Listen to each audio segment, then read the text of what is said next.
Hello दोस्तों, आप सभी का स्टडी विद कॉन्सेप्ट चैनल पर बहुत बहुत स्वागत है। और दोस्तों, मुझे आशा है कि आप सभी अच्छे होंगे। दोस्तों, आज हम इस वीडियो में एक ऐसे पेपर के बारे में डिस्कशन करेंगे जो स्टेट पीसीएस के मेंस पेपर में, यूपीएससी के मेंस पेपर में लगभग सेम पैटर्न पे रहता है। यूपी पीसीएस का पेपर है जीएस 4 का, चाहे यूपीएससी का पेपर है जीएस 4 का, जिसे सामान्य भाषा में हम एथिक्स या नीति शास्त्र बोलते हैं।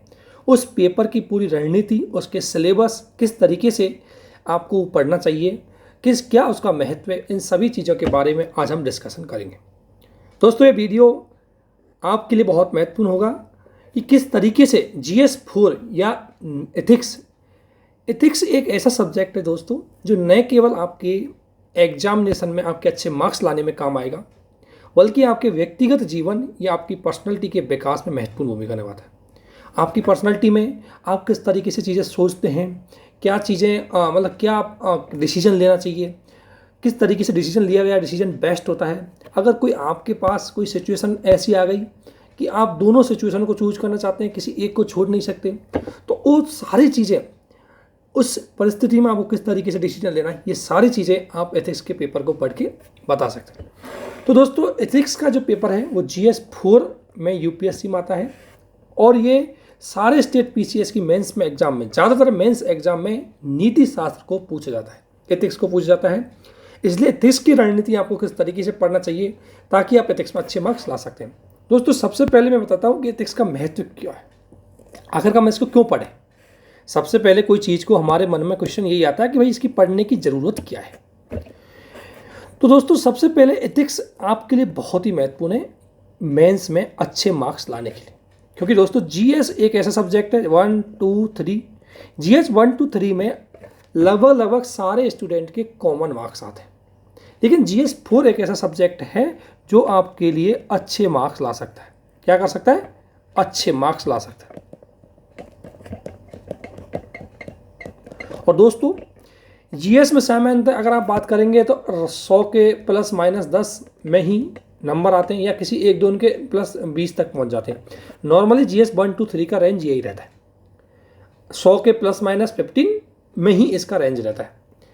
लेकिन जीएस 4 की यदि मैं बात करूं तो दोस्तों, जीएस 4 में आप 160, नॉर्मली 160 तो बहुत ज़्यादा आइडियल हो जाते हैं, 160 भी लोगों के आए हैं, लेकिन आप 140 तक मार्क्स अच्छे पा सकते हैं। मेरे जीएस 4 की अगर मैं बात करूँ तो मेरे जीएस 4 में 125 मार्क्स आए थे, और काफ़ी हेल्प की इसने मुझे मेंस में इम्प्रूवमेंट करवाने के लिए।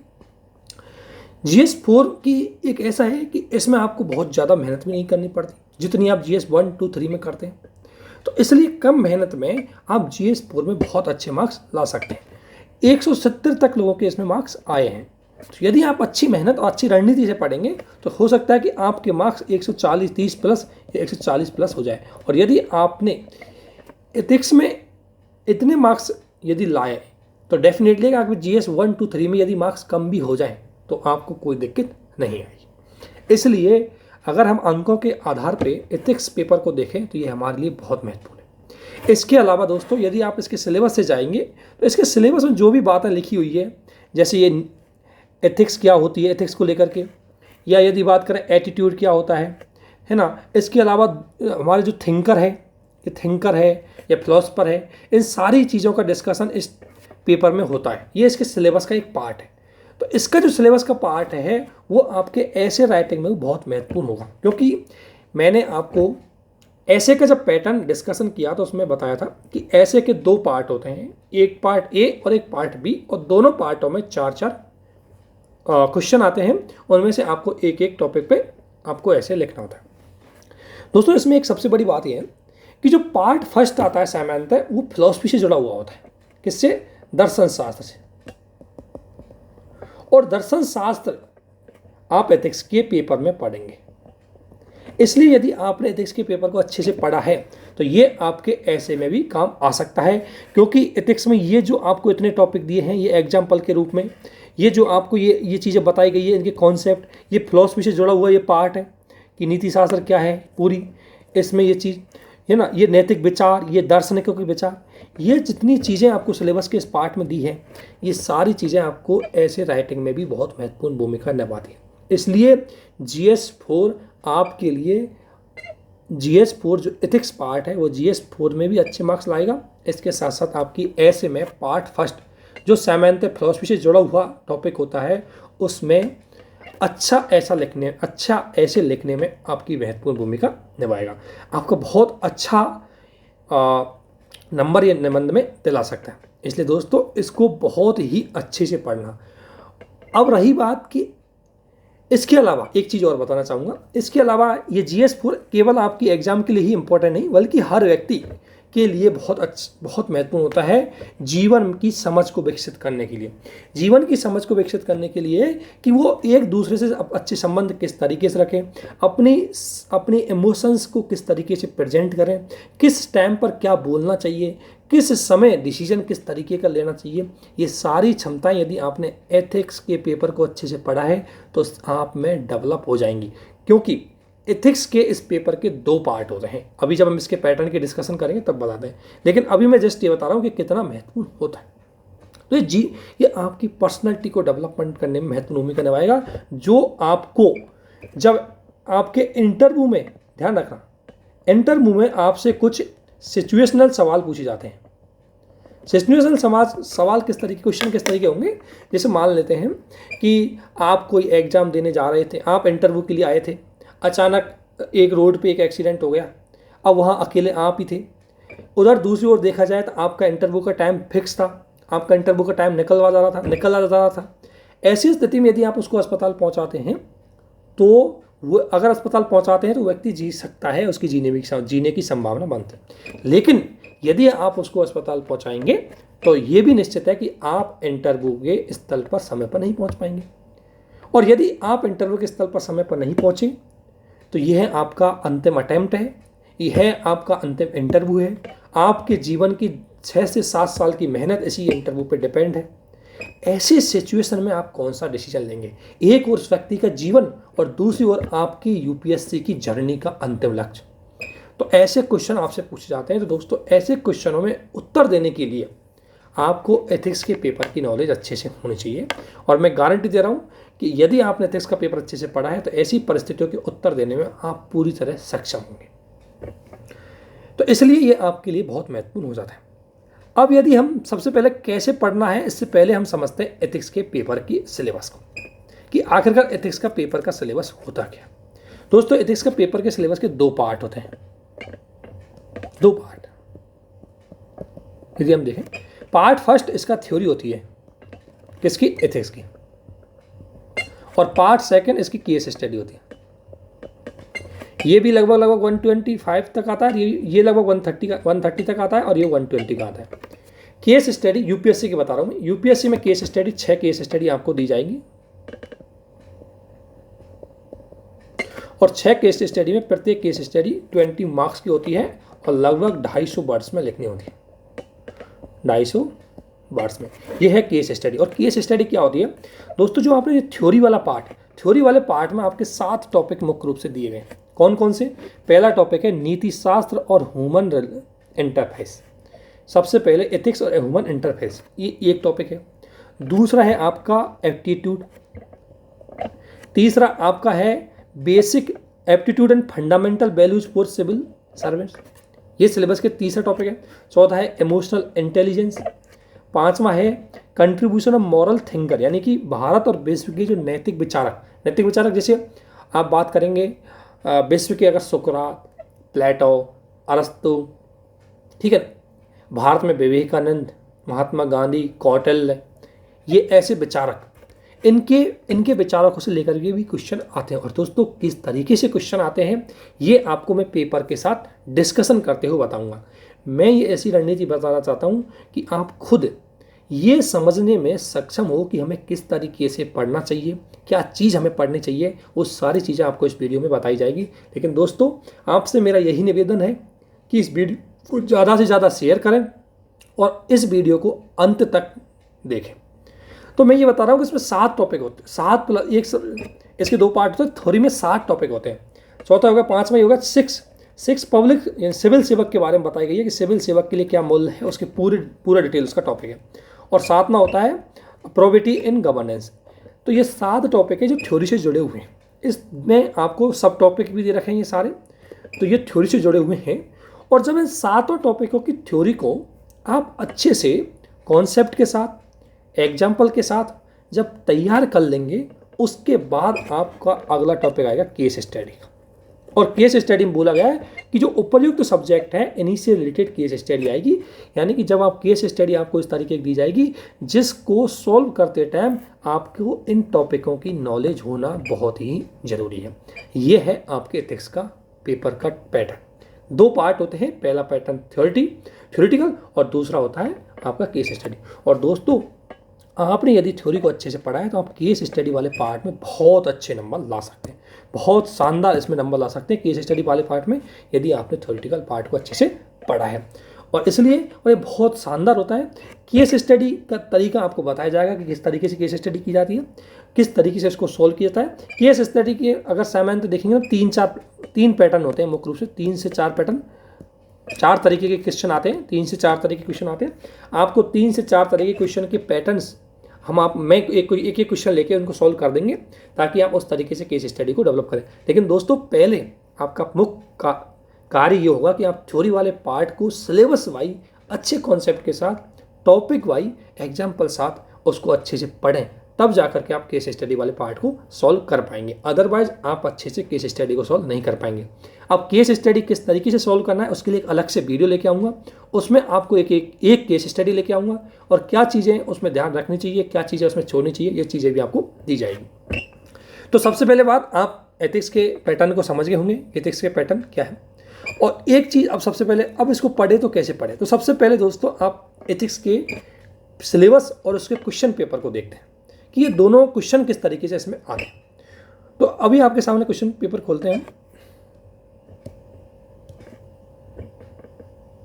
दोस्तों। ये क्वेश्चन है 2021 का क्वेश्चन पेपर लिया है। देखो, इसके 2 पार्ट होते हैं, मैं बोल रहा ना कि इसके 2 पार्ट आएंगे। सेक्शन पहला पार्ट जो आपकी इस थ्योरी से जुड़ा हुआ होगा, इस 7 टॉपिकों से जुड़ा हुआ है। ये पहला पार्ट आपके 7 टॉपिकों से जुड़ा हुआ है, जिसमें सामान्यतः अगर बात करेंगे तो 6 क्वेश्चन होते हैं, जिसमें सामान्यतः 6 क्वेश्चन होते हैं। और 6 क्वेश्चन में शुरू के 5 क्वेश्चनों में 2-2 सब क्वेश्चन होते हैं, ठीक है। और लास्ट के जो 6ठा क्वेश्चन होता है उसमें 3 सब क्वेश्चन होते हैं। यानी कि हम कह सकते हैं कि 6 क्वेश्चन होते हैं, जिनमें 1 से और 5 तक अगर बात करें तो टोटल 10 क्वेश्चन होते हैं, क्योंकि प्रत्येक क्वेश्चन में 2 सब क्वेश्चन होते हैं और एक 6ठा क्वेश्चन होता है, उसमें 3 होते हैं। इस तरीके से 13 क्वेश्चन तो ये हो गए और 7 केस स्टडी के टोटल आपके 6 केस स्टडी के टोटल आपके 19 क्वेश्चन GS4 में आते हैं। ये इसका पैटर्न है। अब सबसे पहले जब भी आप किसी भी एग्जाम की तैयारी करते हैं तो आपको एक चीज़ पता होना चाहिए कि उसका सिलेबस है वो क्वेश्चन पेपर के साथ डिस्कशन करना चाहिए, कि तभी आपके समझ में आएगा। इसलिए मैं सिलेबस को आपके इस क्वेश्चन पेपर के साथ डिस्कशन करूँगा। जैसे यदि आप पहली बात करें, ध्यान से सुनना किस तरीके, अगर आप पहली बात करें कि पहला क्वेश्चन इस सिलेबस में कहाँ से आया, किस तरीके से आया, इसको समझें। तो पहला क्वेश्चन लिखा है कि उन 5 नैतिक लक्षणों की पहचान कीजिए जिनके आधार पर लोक सेवक के कार्य निष्पादन का आकलन किया जाता है और मैट्रिक्स में दिखाएं। मैट्रिक्स मतलब यूं, ठीक है ना। और इससे पहले यहाँ लक्षण दिखाओ नैतिक, और यहाँ आपको दिखाना है कि उनका मूल्यांकन की लोक सेवकों के लिए कितना महत्वपूर्ण है। ये इस तरीके से आपको ये क्वेश्चन दिखाना था। अब आप देखो कि कहाँ आपके टॉपिक में आएगा। तो किसके लिए आया, लोक सेवकों के लिए 5 नैतिक मूल्य। अब नैतिक लक्षण ध्यान रखना, एथिकल ट्रेट है, नैतिक लक्षण है, तो नैतिक लक्षण आपके इस टॉपिक में मिल जाएगा कि कौन से नैतिक लक्षण होते हैं, है ना। अब नैतिक लक्षण की अगर मैं बात करूं, है ना, तो जैसे अगर एक बात है, जैसे एक सहिष्णुता हुआ, सहिष्णुता एक नैतिक लक्षण हो गया। ईमानदारी, ठीक है, ये भी एक नैतिक लक्षण हो गया। इस तरीके से अगर बात करें और भी, जैसे अगर करुणा, दया, ऐसे करें, मतलब आप जब इस टॉपिक में पढ़ेंगे तो आपको सारे नैतिक लक्षण आ जाएंगे। तो ये क्वेश्चन कहाँ से है आपको, तब आपको समझना चाहिए कि नीति शास्त्र क्या है, नैतिक लक्षण क्या है, नैतिक लक्षणों के एग्जाम्पल। अब इसमें 5 पूछे हैं तो आपको 5 एग्जाम्पल पता होने चाहिए। और साथ ही जब नैतिक लक्षण आपने कोई पूछा है तो उस नैतिक लक्षण का आपको महत्व भी पता होना चाहिए। महत्व भी पता होना चाहिए कि जैसे सहिष्णुता का महत्व क्या है। तो यदि एक व्यक्ति सहिष्णु रहेगा तो उसका सामाजिक जीवन में क्या महत्व होगा, उसका व्यक्तिगत जीवन में क्या महत्व होगा, ये उस टॉपिक के साथ आपको डिस्कशन करना है। तो दोस्तों, इस तरीके से आपसे एक क्वेश्चन पूछा जाता है। दूसरा आपसे पूछा है कि 10 बेसिक वैल्यूज पूछी है जो लोक सेवकों के लिए आवश्यक है। तो लोक सेवकों वाला क्वेश्चन पे जाओ, तो यहाँ हो गया आपको, ये हो गया क्वेश्चन, इसमें देखो ये लोक सेवक हो गए और इनके लिए वैल्यूज हो गई है, जैसे सत्यनिष्ठा, भेदभाव रहित, गैर तरफदारी, निष्पक्षता, है ना, एम्पैथी, टॉलरेंस, संवेदना, ये आपके 10 वैल्यूज यहाँ से लेनी है। फिर इस क्वेश्चन के अकॉर्डिंग आपको उनको यूज बताना है, यानी कि हर जो नैतिक मूल्य है उसका महत्व सिविल सेवक के लिए क्या होगा, उसका महत्व एक व्यक्ति के लिए क्या होगा, और उसका महत्व समाज के लिए क्या होगा। ठीक है ना। तो ये आपको क्वेश्चन मिल गए होंगे, कहाँ से, 2 जगह से क्वेश्चन आया, पहला दूसरा। पहला क्वेश्चन आया है आपके टॉपिक 1 से और दूसरा क्वेश्चन आया है आपके टॉपिक 3 से। ठीक है, दोनों एक दूसरे से जुड़े हुए हैं। इसी प्रकार अगर इसकी बात करें कि तर्कसंगत निर्णय लेने के लिए विश्वसनीय स्रोतों के रूप में डिजिटल प्रौद्योगिकी पर एक बहस मुद्दा है, और डिजिटल टेक्नोलॉजी यानी टेक्नोलॉजी आपके निर्णय क्षमता के लिए। तो ये अगर टेक्नोलॉजी वाले पार्ट की बात करें कि ये कहाँ से आया होगा, तो ये मुख्य रूप से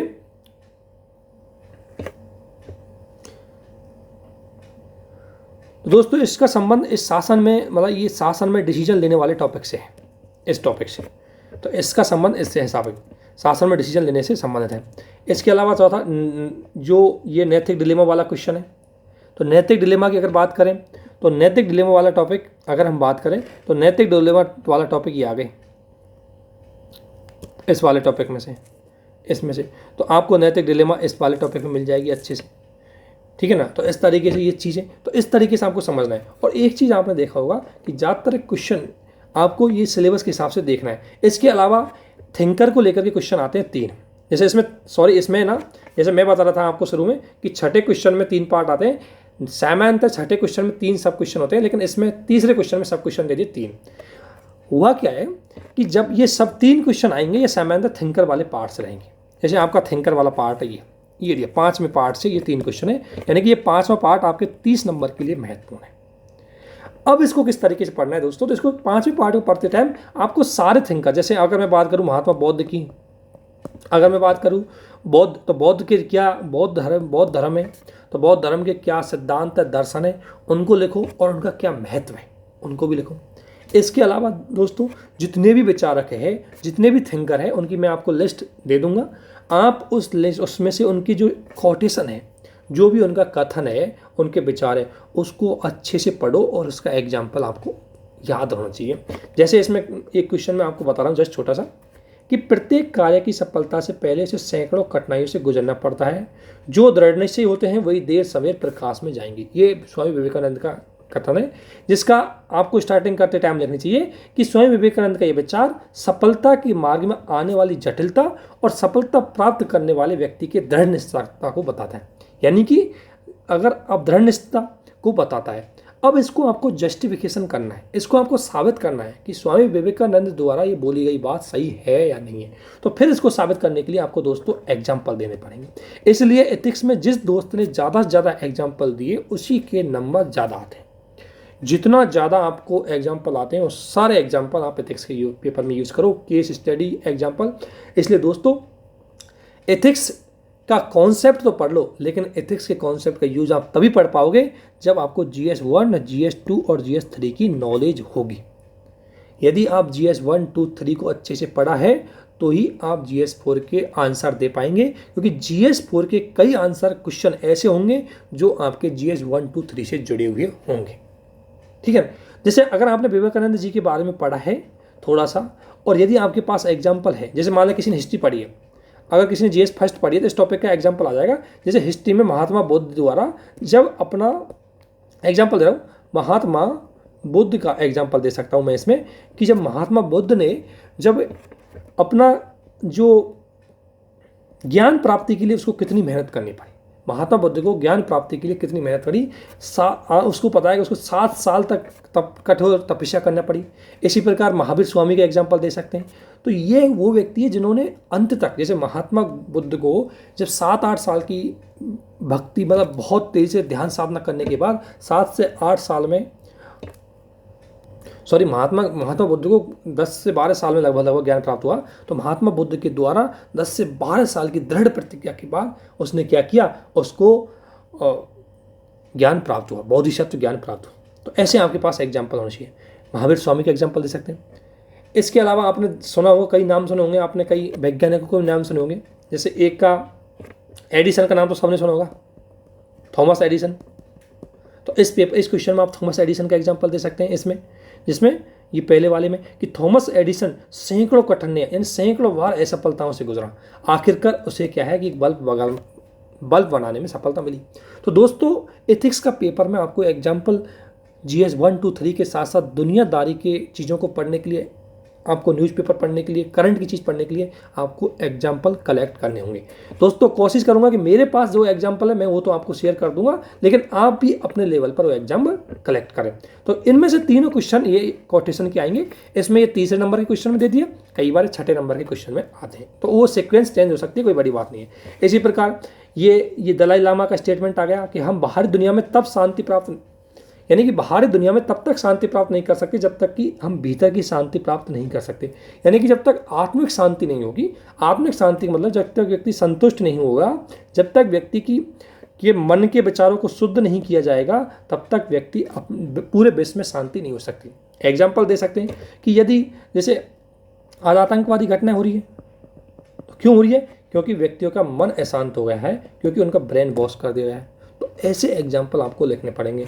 इसके बाद इसमें भी आप महात्मा बुद्ध का एग्जाम्पल दे सकते हो। जब तक महात्मा बुद्ध को ज्ञान प्राप्त नहीं हुआ तब तक वो अपने जीवन में बिल्कुल शांत नहीं था, उसको अशांति बनी हुई थी, और उसकी अशांति से मतलब उसके घर वाले सब परेशान थे। तो ऐसी कुछ स्टोरी यदि आपको पाती है तो एग्जाम्पल, अदरवाइज इसका प्रैक्टिकल एग्जाम्पल और भी है, वो मैं आपको जब एग्जाम्पल है उसमें शेयर कर दूंगा। तो हाँ, तो इस तरीके से मेरा कहने का मतलब है कि जब आप इस टॉपिक को पढ़ो, दलाई लामा को पढ़ो, तो यहाँ जब दलाई लामा के बारे में विचार आपको मिलेंगे सिलेबस में, अच्छे से इसके सारे कोटेशन, इसके सारे मर्म है उनको पढ़ लो, उसके बाद उनके एग्जाम्पल सेट कर लो और अच्छे से फिर तैयारी आपकी हो जाएगी। इस तरीके से आपको दोस्तों पढ़ाई करनी है। इसके बाद ये क्वेश्चन आपके साथ इसी में से आएंगे, जैसे ये आ गया एटीट्यूड वाले में से, ठीक है ना। इसी प्रकार नैतिकता वाले में से आ गया, ठीक है ना। इसी प्रकार दोस्तों ये शरणार्थियों को ये जस्ट ये आ गया, ये इंटरनेशनल रिलेशन वाला आपका सवाल आ गया यहाँ, ये अंतर्राष्ट्रीय संबंधों में आ गया। तो ये क्वेश्चन आपको डायरेक्ट इनडायरेक्ट रूप से ऐसे जोड़ के आएंगे। तो सिलेबस को आपको पढ़ना है कि किस टॉपिक में से किस तरीके के क्वेश्चन आए, ये आपको समझना है। इसके बाद केस स्टडी आती है। केस स्टडी आपकी पूरी दोस्तों, अगर आपने ये पढ़े हैं, ये पूरा पढ़ा है आपने, 7 टॉपिक अच्छे से पढ़े हैं, इनके एग्जाम्पल यदि आपने पढ़े हैं और GS 1, 2, 3 भी आपने पढ़ी है, तब आप अच्छे से क्या कर सकते हैं, केस स्टडी सॉल्व कर सकते हैं। क्योंकि कई बार केस स्टडी में आपको सजेशन देने पड़ते हैं और वो सजेशन आपको GS 1, 2, 3 में पढ़ने होते हैं। इसलिए दोस्तों एथिक्स 4 की तैयारी करने से पहले आपको GS 1, 2, 3 के बारे में बेसिक पता होना चाहिए, और बेसिक पता होने के लिए दोस्तों आपको NCERT के बारे में पता होना चाहिए। यही एक बेस्ट रणनीति होती है। तो सबसे पहले आपको क्या करना चाहिए कि सिलेबस खोलो, प्रीवियस ईयर के क्वेश्चन करो, उससे अपनी समझ बढ़ाओ, उसके बाद मन में सोचो कि मुझे पढ़ना कैसे। तो पढ़ने के लिए मुझे दोस्तों सबसे पहले GS 1, 2, 3 के बेसिक कॉन्सेप्ट के लिए मुझे NCERT क्लियर करनी है, ताकि उनको मैं समझ जाऊँ, ताकि जब मैं एथिक्स पढ़ूँ तो उसके बारे में अच्छे से चीज़ें जान जाऊँ। तो एक तो ये चीज़ आपको ध्यान में रखनी है, इस तरीके से आपको पढ़ना है कि पहले प्रीवियस ईयर के क्वेश्चन को, कुछ नहीं करना है, प्रीवियस ईयर के क्वेश्चन को आपको देखना है, उसके बाद सिलेबस है उसको देखना है, और सिलेबस को देखते हुए बेसिक कॉन्सेप्ट ध्यान रखना। बेसिक कॉन्सेप्ट का मतलब क्या है कि दोस्तों सबसे पहले बेसिक कॉन्सेप्ट मतलब ये बता रहा हूँ कि जो इतने भी टर्मोलॉजी इसमें दी गई है, हर टर्मोलॉजी, हर आयाम का आपको मतलब पता होना चाहिए, और उसके आपकी लैंग्वेज है समझ करके कि नीति शास्त्र क्या होती है। नीति शास्त्र मुख्य रूप से मूल्यों का समावेशन। नीति शास्त्र क्या है? एक ह्यूमन बिहेवियर को नियंत्रित करने का एक शास्त्र, या ह्यूमन बिहेवियर के मॉरल एथिलिटी से जुड़ा हुआ है। तो आप नीति शास्त्र की पूरी डेफिनेशन पढ़ो, नीति शास्त्र क्या है इसको पढ़ो, इसके बाद इसकी अपने भाषा में नोट्स बनाओ, फिर ये जितने भी इसमें सब टॉपिक दिए इन सब टॉपिकों के बारे में अच्छे से पढ़ो और उसके नोट्स बनाओ। तो ये होगा आपकी अच्छी तैयारी। तब जा कर के आपके, और हर टॉपिक की इसमें आपको टर्मोलॉजी है उसका पता होना चाहिए, तब जा कर के आपको अच्छा कर सकते हैं। बेसिक टर्मोलॉजी जितनी, जैसे सत्यनिष्ठा है तो आपको पता होना चाहिए सत्यनिष्ठा क्या है। फिर सत्यनिष्ठा के कुछ एग्जाम्पल आपकी पर्सनल लाइफ में होना चाहिए। सिविल सर्वेंट के रूप में सत्यनिष्ठा के कुछ एग्जाम्पल कि एक सिविल सर्वेंट सत्यनिष्ठा के रूप में क्या काम कर सकता है। जैसे आपने देखा होगा कि कोविड-19 के दौरान एक SDM महिला थी जिसके बच्चे, अभी कुछ ही टाइम पहले एक बच्चा हुआ था, उसने अपने बच्चे की परवाह किए बिना उसने अपने बच्चे के साथ साथ अपने ड्यूटी के कर्तव्य को निभाया। तो ये जो उसका गुण है, ये उसकी सत्यनिष्ठा का एक एग्जाम्पल है कि आदमी अपने मूल्यों के साथ इंटीग्रेट करना है।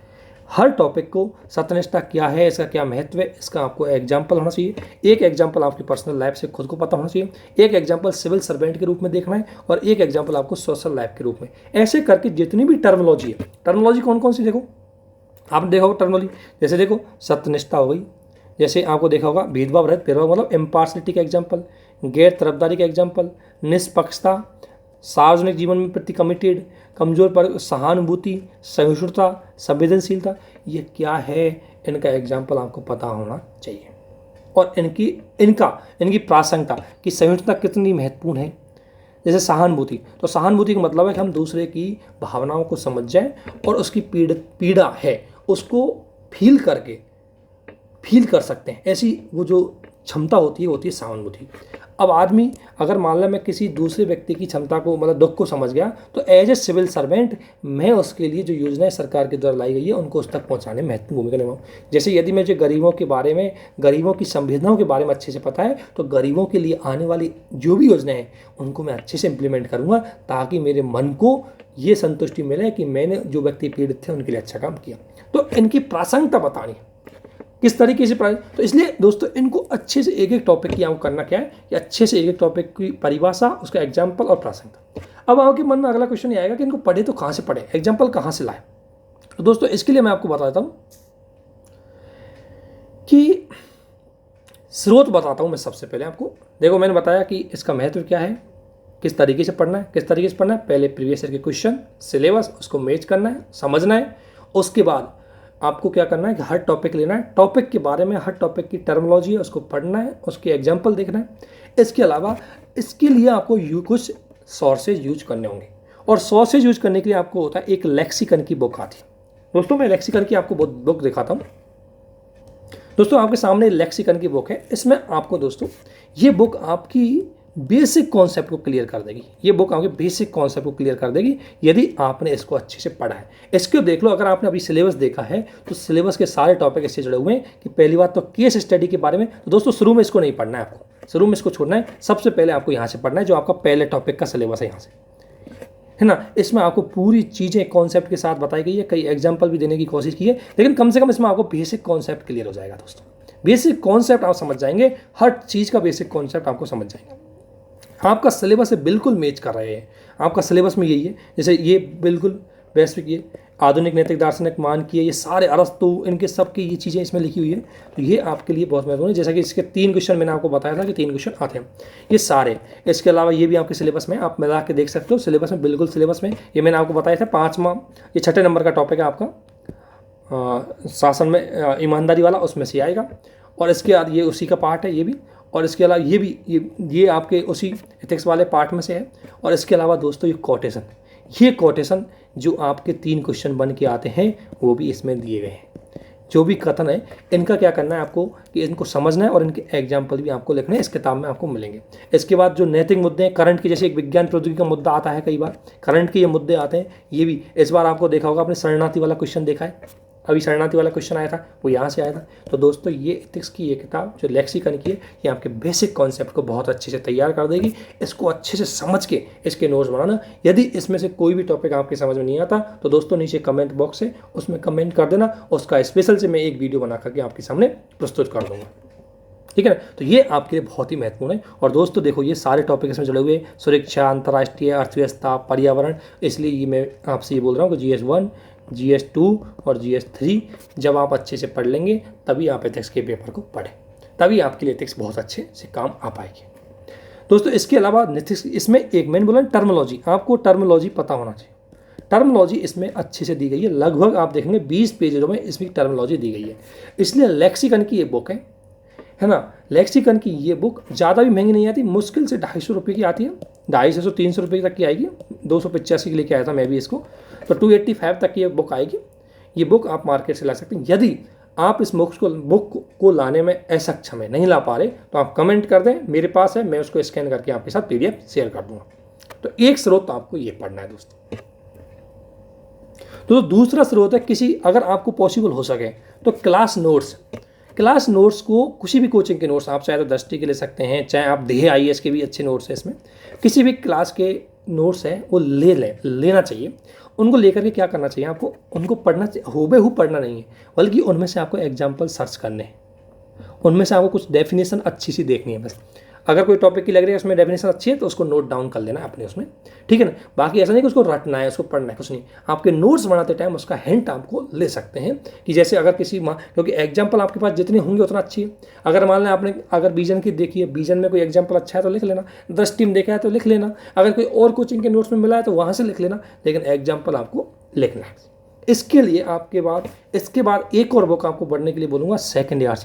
और दोस्तों यदि मैं आप सेकंड ARC की बात करूँ, आपने सुना होगा सेकंड ARC मुख्य रूप से एक प्रशासनिक रिपोर्ट है, जो 14 रिपोर्ट इसमें प्रस्तुत की गई है। 14 रिपोर्ट, इसके 14 रिपोर्ट दी गई है। सेकंड ARC यानी कि एडमिनिस्ट्रेटिव रिफॉर्म कमीशन था, उसने सभी क्षेत्रों में रिफॉर्म करने के लिए 14 रिपोर्ट दी गई है। और ये 14 रिपोर्ट दोस्तों कुछ नहीं, आपके लिए बहुत ज़्यादा, जहाँ सुझाव की ज़रूरत पड़ेगी, जहाँ सुधार की ज़रूरत पड़ेगी, वहाँ सारे सुधार और सुझाव इस सेकंड ARC के अंतर्गत आपको मिल जाएंगे। और इस सेकंड ARC कितनी महत्वपूर्ण है, इसको लेकर के दोस्तों मैं एक वीडियो लेके आऊँगा, उसमें आपको बताऊँगा कि सेकंड ARC आपकी प्री के लिए, आपकी मेंस के लिए, आपके ऐसे के लिए, आपके GS4 के लिए, आपके GS2 के लिए, आपके लिए हर GS 1 2 3 4 के लिए कितनी महत्वपूर्ण है, इसको लेकर बताऊंगा। तो सेकंड ARC GS4 के लिए बहुत ही ज़्यादा महत्वपूर्ण है। क्यों महत्वपूर्ण है? क्योंकि आपने अभी सिलेबस तो देखा होगा। अब मैं आपको सेकंड ARC के कुछ जो उसकी क्या इंडेक्स है उसको दिखाता हूँ कि क्या क्या चीज़ें इसमें शामिल। दोस्तों ये आपके सामने सेकंड ARC है। सेकंड ARC में 14 रिपोर्ट दी गई है। सेकंड ARC में 14 रिपोर्ट है और रिपोर्ट हर अलग अलग सब्जेक्ट से जुड़ी हुई रिपोर्ट है। मैं आपको बेसिक सी चीज़ें बता देता हूँ कि इसका किस तरीके से यूज करना है। ये सेकंड ARC आपके GS4 में कैसे काम आ रही है। देखो GS4 में सूचना का अधिकार जुड़ा हुआ है। यदि आपने सिलेबस देखा है गुड गवर्नेंस का, अभी गुड गवर्नेंस सुशासन पढ़ रहे थे, तो सूचना का अधिकार यदि आपको पढ़ना है, उसको सबसे अच्छे तरीके से सूचना के अधिकार को मुख्य रूप से इसमें दिया गया है। सूचना का अधिकार क्या है, इसका महत्व क्या है, इसमें कमी क्या है, इसमें सुधार क्या करने हैं, वो इस GS2 के इस सूचना के अधिकार वाली रिपोर्ट में आपको दिए गए हैं। इसके अलावा दोस्तों अगर आपने देखा होगा ह्यूमन कैपिटल, ये GS3 का टॉपिक है। ह्यूमन कैपिटल आपने सुना होगा, मानवीय पूंजी GS3 में आता है, GS2 में आता है उसमें काम। तो आपको GS4 के लिए कौन कौन सा टॉपिक पढ़ना है वो मैं आपको बताता हूँ। पहला ये GS4 के लिए आएगा। दूसरा शासन और नैतिकता आपका टॉपिक है, ये भी GS4 के लिए है। सार्वजनिक व्यवस्था ये भी GS4 में है, अभी हमने सिलेबस देखा है। इसके अलावा इसमें आपको रिपोर्ट पढ़नी एक है, ये आपका ये नहीं पढ़नी, ये GS4 के लिए नहीं है, ये भी GS4 के लिए नहीं। ये ई गवर्नेंस ये भी GS4 की है। और इसके अलावा सिटीजन सेंट्रिक नागरिक ये GS4 के लिए। तो GS4 के लिए आपको मुख्य रूप से अगर पढ़नी है तो 1 नंबर की रिपोर्ट, 4 नंबर की रिपोर्ट, 5 नंबर की, 11 और 12 ये रिपोर्ट GS4 में आपके काम आएंगी, ठीक है ना। इसके अलावा ये भी आ सकती है 14वें नंबर की, क्योंकि ये भी आपके फाइनल जो पब्लिक मैनेजमेंट को लेकर के जो आपका GS4 का सिलेबस है उसमें भी ये आती है। तो दोस्तों मैं ये बताना चाह रहा हूँ आपको कि किस तरीके से आपको मैंने अभी तक ये बता दिया कि आपको सिलेबस कौन सा पढ़ना है, किस तरह की चीज़ में। 3 स्रोत आपको यूज कर सकते हैं, लेक्सिकन की बुक, एक क्लास नोट्स और सेकंड ARC। इसके अलावा आपको एग्जाम्पल कलेक्ट करना है, आपको थोड़ी बेसिक नॉलेज होनी चाहिए, वो आपको कौन करेगी, आपकी GS 1 2 3। तो दोस्तों अब आपको करना क्या है कि सबसे पहले 1 2 3 यानी कि NCERT को बेसिक को अच्छे से पढ़ ले, उसके बाद आपको एथिक्स के बारे में सोचना है। सच ये है कि दोस्तों यदि आपने सच में इस रणनीति से फॉलो किया है कि मुझे पहले सिलेबस देखना है, सिलेबस के बाद प्रीवियस ईयर के क्वेश्चनों को मैच करना है, ये खुद को समझना है। इसके देखो अच्छे नंबर वही ला पाएगा जो थोड़ी मेहनत करेगा, अच्छे नंबर वो लाएगा जो खुद अच्छे से नोट्स बनाएगा, तभी आप बेस्ट नंबर ला सकते हो, तभी आप अच्छी रैंक में जा सकते हो। तो इसलिए आपको दोस्तों एक बार अच्छी सी तैयारी करो, अच्छी तैयारी करोगे तो एक बार में आप अच्छी रैंक के साथ निकल जाओगे। इसके लिए आपको जस्ट इतना सा करना है कि जो चीज़ें मैंने बताई है इस तरीके से थोड़ा सा इसका अनुसरण करना है और ये रिसोर्सेज आप यूज करना है और फिर आप खुद घर बैठ के तैयारी करना, आपकी सब चीज़ समझ में आ जाएगी। यदि आपको उसके बावजूद भी कोई चीज़ में छोटा सा भी यदि डाउट है तो आप टेलीग्राम चैनल पे या यूट्यूब के कमेंट बॉक्स में कमेंट कर दें, हम उस टॉपिक को आपको अच्छे से आपके साथ शेयर करेंगे। तो दोस्तों ये है आपकी कि किस तरीके से चीज़ें आपको सेकंड मतलब एथिक्स के पेपर के लिए पढ़नी होगी, इसका सिलेबस क्या है और किस तरीके से यहाँ से क्वेश्चन आते हैं, कौन से रिसोर्सेज आपको यूज करने हैं, उसके लिए वीडियो आपके लिए बहुत महत्वपूर्ण रहेगी। मुझे आशा है कि दोस्तों आपको ये वीडियो बहुत पसंद आएंगी। यदि आपको पसंद आए तो निश्चित रूप से इसको लाइक करें, ज़्यादा से ज़्यादा शेयर और सब्सक्राइब करें और आपके कुछ सुझाव भी आप प्रस्तुत कर सकते हैं। दोस्तों इसके अलावा मैं आपको बताना चाहूँगा कि देखो केस स्टडी के बारे में बिल्कुल टेंशन मत करना। मैं 3 केस स्टडी के फॉर्मूले बताऊँगा आपको जब आपका थोड़ा सा टाइम आएगा, क्योंकि अभी तो आप स्टार्टिंग फेज में है। ये मेरा टारगेट 2023 वाले स्टूडेंट के लिए, 2022 की एग्जाम तो आने वाली है, वो तो कर ही जाएंगे, लेकिन 2023 के या उससे नेक्स्ट ईयर की जो भी एग्ज़ाम है उनकी तैयारी के लिए बहुत महत्वपूर्ण है। तो इसीलिए हम इस चीज़ को आगे, तो इसलिए दोस्तों आपसे निवेदन है कि आप बिल्कुल बेफिक्र हैं, आपको कोई भी चीज़ की ज़रूरत है और उसको हम अच्छे से कर देंगे। देखो लेक्सिकन की बुक आपको मार्केट में मिल जाएगी, क्लास नोट्स है वो भी आपको डाउनलोड कर सकते हैं, क्योंकि कुछ कॉपीराइट का इशू होता है तो हम हमारे चैनल पर उसको डायरेक्ट शेयर नहीं कर सकते किसी क्लास नोट्स को। हाँ, सेकंड ARC है, इसको आपको मैं प्रोवाइड करवा दूंगा, PDF मेरे पास पड़ी हुई है, इसको खरीदने की कोई ज़रूरत नहीं है। यदि चाहो तो आप PDF ये खरीद भी सकते हो, ये भी ज़्यादा महंगी नहीं आती, 240-50 तक की आएगी। दृष्टि वाली सेकंड ARC लेना, ध्यान रखना दृष्टि की सेकंड ARC लेना, जो मैं आपको ये दोस्तों दृष्टि की सेकंड ARC है, ये 238 या 200 रुपये के समथिंग आएगी, आप इसको ले सकते हैं। दृष्टि वाले लेना, विजन की वगैरह में ज़्यादा अच्छे से नहीं दी गई, दृष्टि में बहुत अच्छे से दिया गया है, तो दृष्टि वाली आप यूज कर सकते हैं। तो इस तरीके से मैंने आपको इसमें रिसोर्सेज बताए, किस तरीके से आपको स्टार्टिंग में पढ़ना है, कैसे एक एक टॉपिक को समझना है, नोट्स किस तरीके से बनाना है, हर टॉपिक के एग्जाम्पल उसका कॉन्सेप्ट के साथ आपको नोट्स बनाना है। हाँ, कुछ जो भी आपके पास एग्जाम्पल की कमी रहेगी, मैं भी अपने जो मेरे पास जो एग्जाम्पल जितने मैंने कलेक्ट किए वो एग्जाम्पल भी आपके साथ शेयर कर दूंगा, ताकि आपको उसमें आसानी रहे। और जो भी मेरे पास कुछ चीज़ें अवेलेबल होगी मैं आपको शेयर कर दूंगा। सेकंड ARC की PDF मैं अभी आपको शेयर कर दूंगा। आप हमारे टेलीग्राम चैनल है उसको ज्वाइन करें, टेलीग्राम चैनल का लिंक इस डिस्क्रिप्शन बॉक्स में दिया गया है इस वीडियो के में, आप वहाँ से देख सकते हैं। और दोस्तों यदि आपने सच में UPSC या स्टेट PCS की तैयारी में कुछ करना है तो डिस्क का पेपर भी उसमें महत्वपूर्ण भूमिका निभाता है। मुझे आशा है कि आप अच्छे से उसकी रणनीति के साथ तैयारी करेंगे, क्योंकि बेस्ट स्ट्रेटजी ही आपको अच्छे टारगेट तक ले जाएगी। अदरवाइज लोग इतना पढ़ते हैं, बहुत सारी किताबें होती है, बहुत सारे नोट्स होते हैं, उसके बावजूद भी वो एग्जाम क्वालिफाई नहीं कर पाते, क्योंकि उनके पास एक अच्छी रणनीति नहीं होती। मेरा उद्देश्य है कि कुछ कमियाँ जो मुझे पढ़ाई के दौरान लगी कि ये चीज़ होनी चाहिए, उन चीज़ों को, उन कमियों को जो मैंने एक्सपीरियंस किया है, उन चीज़ों को ध्यान में रखते हुए आपको ये चीज़ें बता रहा हूँ कि किस तरीके से आपको तैयारी करनी है। एक एक चीज़ को अच्छे से, एक बार आप अच्छे से टाइम दो, यदि आपने एक बार टाइम दिया तो आप डेफिनेटली अच्छे से नंबर प्राप्त कर लेंगे। इसलिए दोस्तों अच्छे से तैयारी करें, मुझे आशा है कि आप सभी मेहनत करेंगे। और इसी के साथ इस वीडियो को यहीं समाप्त करते हैं। आप सभी को बहुत बहुत धन्यवाद, थैंक यू। और आपसे निवेदन है अंत में कि हमारे वीडियो को ज़्यादा से ज़्यादा शेयर करें, लाइक करें और हमारे चैनल को सब्सक्राइब करें। और टेलीग्राम चैनल को ज़्यादा से ज़्यादा ज्वाइन करो, क्योंकि टेलीग्राम चैनल में ही आपको चीज़ें PDF सहित मिलेंगी, इसलिए उसको ज़रूर ज्वाइन करें। आप सभी को बहुत बहुत धन्यवाद, थैंक यू दोस्तों।